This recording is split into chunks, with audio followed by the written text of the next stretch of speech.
Come and sit by the fire. I have something very special to show you. What? What? Come on, show me. You know what these are? Of course I know. These are pearls. Very good. And where do you think they came from? Well, from a shop, I suppose. Well, that would certainly have been easier. But no. Many years ago, my father, your grandfather, got these from their original home. Where's that? From the oysters where they grew. And he dived way down to the bottom of the sea for them. So, his hands were the first to hold these pearls. In those days, if you wanted something, you had to go and get it. All of our country was like this desert now. If you wanted food, you had to hunt for it. Water, there were no taps. You had to travel for it.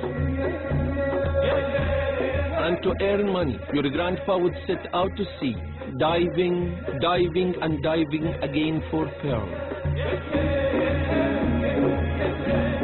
It was tiring and dangerous work, but it gave us what we needed to live until the disaster came.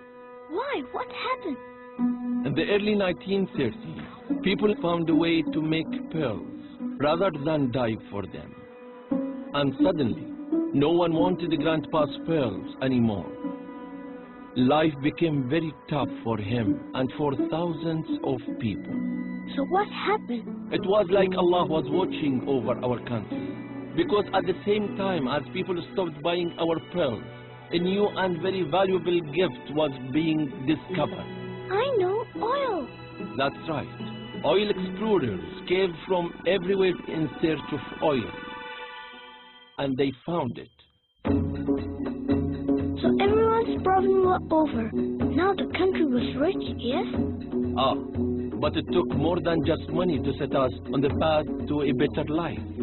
What do you mean? It needed a man of honor and character to lead us there. You mean Sheikh Zayed, right? I do, of course. He believed that it was people, not dollars, that would make our country great. He could see our future clearly. He saw that the Emirates would be stronger if we all joined together. So along with Sheikh Rashid and the rulers of other states, he formed the United Arab Emirates.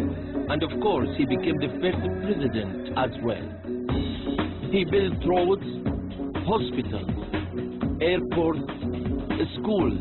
He created opportunities for women, including universities. And only a generation later, just look at us now.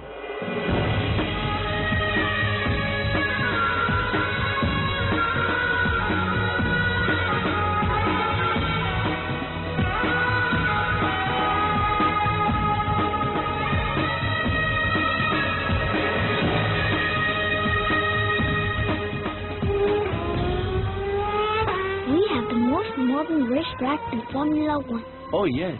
And we learned that Master City will be completely powered by the sun and the wind and no carbon. And we have the world's tallest building. And the palm. And the incredible hotels. And the metro. And... Yes, I get it. We have so much to be proud of. But you know, it's not just technology and new buildings that say we have come a long way. what else then? What about the treasures in our museum?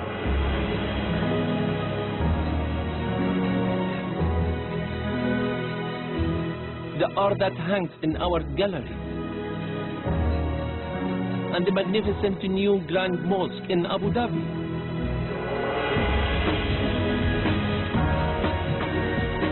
And what about all the places you and your friends have fun? I bet we had more fun than you did when you were 9. Every generation thinks that. But you know, the more things change and move on, the more we should remember where we have come from. Some of the greatest things were created by nature, not by man. Like the desert? Like this desert, yes. And like these beautiful pearls, here, put your hands together.